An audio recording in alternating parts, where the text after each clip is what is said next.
In this video, I'll be showing you step by step how to add EA code to Metatrader 5. It is super easy to do. So the first thing you need to do is open up Metatrader 5 like you usually would. Then from here, once you're logged inside of your account, you'll need to go up to the left hand corner where it says File.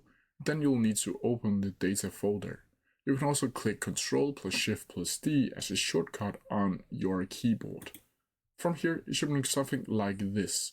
And now from here, you'll see all of these folders up here. And from here, you'll simply need to click on MQL5. And from here, you'll see all of these folders where you'll need to choose the expert over here.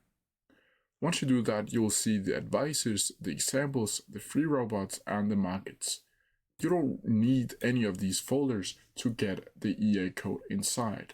What you need to do is simply to paste the EA folder, EA script inside of this expert folder right here, and then you can close this down. Once you do that, you'll simply need to restart Metatrader 5 like you usually would if you installed something onto Metatrader 5 like a plugin or whatever.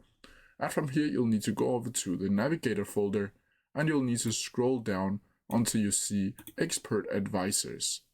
Down here, you'll then see your specific EA folder that you have pasted over to the expert advisors, and then from here you'll simply need to just click on it and then find the specific EA script that you have and just drag it over to your chart. Once you drag the EA from the navigator onto a chart, you'll be asked if you want to enable trading in a pop-up window, and you'll simply need to say allow algo trading under the comment tab. From here, you can ensure that the algo trading button on the top bar is active, and it should be doing that if it is green up here. But that's how you do it. If you have any questions about it, please leave them down in the comments below and I'll try my best to answer them as quickly as possible.